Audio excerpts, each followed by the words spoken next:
I woke up early, when the morning mist still clung to the windows.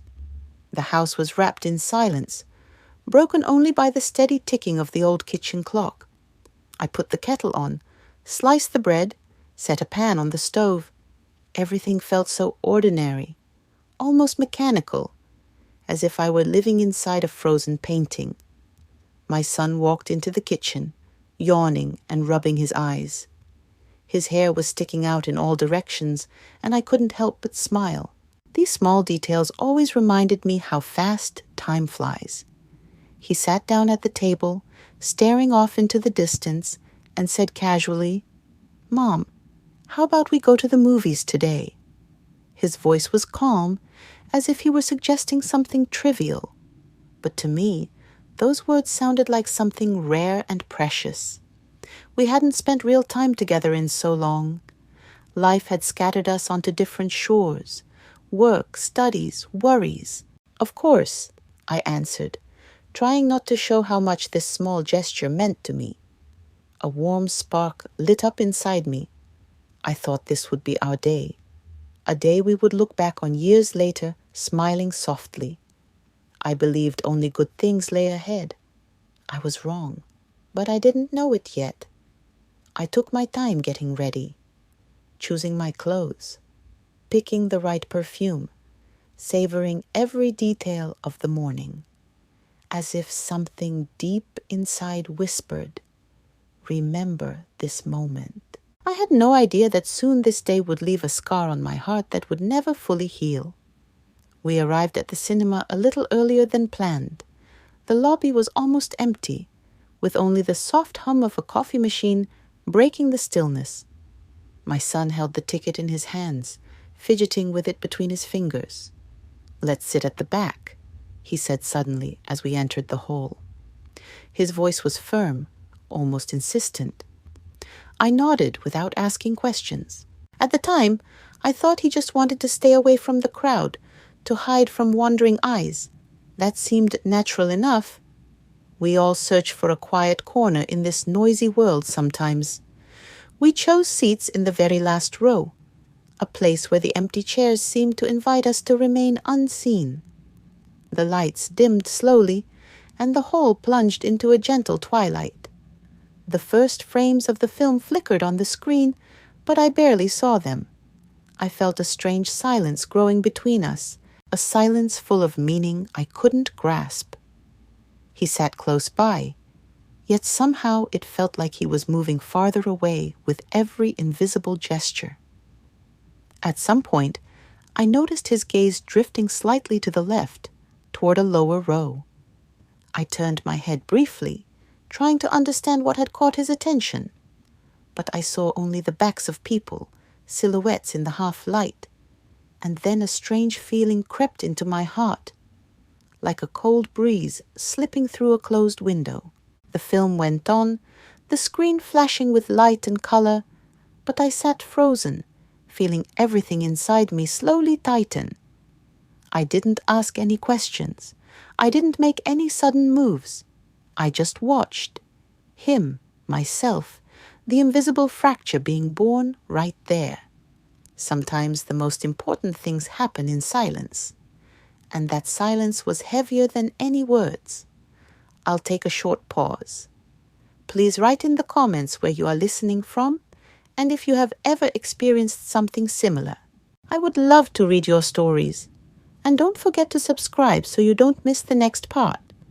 I'm continuing. It seemed like the film had only just started to pull me into its world when the theater doors creaked softly. A few people entered quietly, trying not to disturb anyone. I glanced at them briefly, intending to return my attention to the screen. But then I saw her. A woman. She walked slowly down the aisle, as if searching for someone. A faint trail of her perfume brushed past me, unfamiliar, sharp. And at that moment, as she passed by us, their eyes met. I felt something inside my chest freeze for a split second. There was too much in that glance. Too many memories. Too much pain. Too many unspoken questions for which I had no answers. I lowered my eyes and forced myself to sit still. My heart was pounding inside, but outwardly I remained composed. I noticed how he, thinking I wouldn't see, let his gaze follow her, slowly, almost tenderly, almost betraying. A cold shiver ran down my spine. I sat, pressing against the seat back, as if that could anchor me, could stop me from falling into the abyss opening under my feet. Everything happened in silence. No words, no obvious movement, only a quiet, almost invisible shattering of something vital inside me. And in that dim light, I felt for the first time.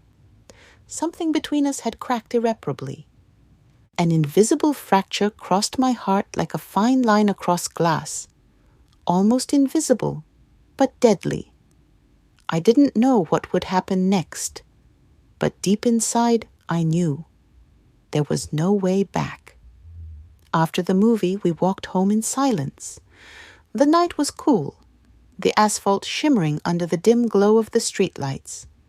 His footsteps echoed slightly ahead of mine, but I didn't hurry to catch up.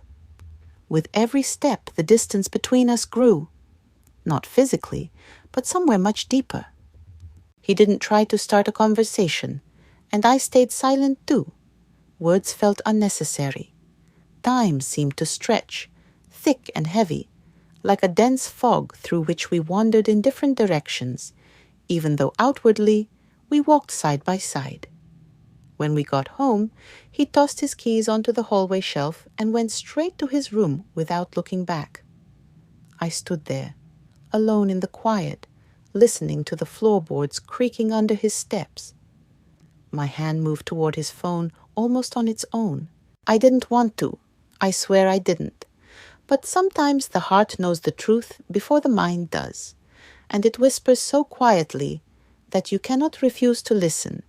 The password. I knew it. I entered it almost automatically. The screen lit up. Their conversation was there. The woman from the theater. Her name, her words, her life intertwined with his days. The message dates stretched back for weeks.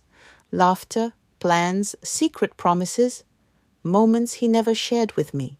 I scrolled through the messages, feeling coldness slowly spreading inside me, like ice forming in my chest, cracking my heart and stealing my breath.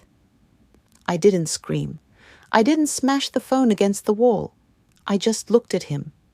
For a long time, calmly, as if seeing him for the very first time.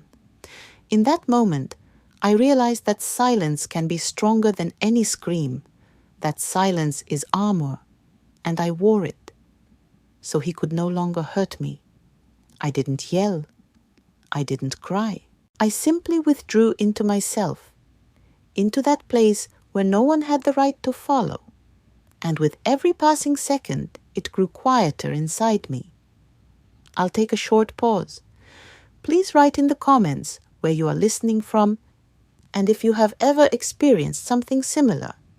It's important for me to know how you feel. And don't forget to subscribe so you don't miss the next part. I'm continuing. That day became a boundary I could never cross back over. He thought everything would stay the same, that my silence meant forgiveness, that my quiet was weakness. But he was wrong. Something inside me ended, quietly, without a scream, like a song you have long since stopped hearing. I looked at him and saw a stranger. His face, his movements, even his voice, all of it felt distant and foreign. And strangely, in that distance, I found strength. I learned to live again, to breathe without hesitation, to see the future without fear, to exist without the one who had once seemed like my entire world. The shadow of his betrayal stayed with me. Sometimes I could feel it in a sudden scent, a stray song, a silent sunset. But that shadow no longer controlled me. I became someone new, calm, steady, free. And if anyone ever asks me where one life ended and another began, I will say in the movie theater, in the last row. There, in the darkness, I saw for the first time not him, but myself. Please write in the comments what you think about this story. Have you ever experienced something similar in your life? Your thoughts are very important to me. I truly value each one of you who listens to my stories and shares your feelings.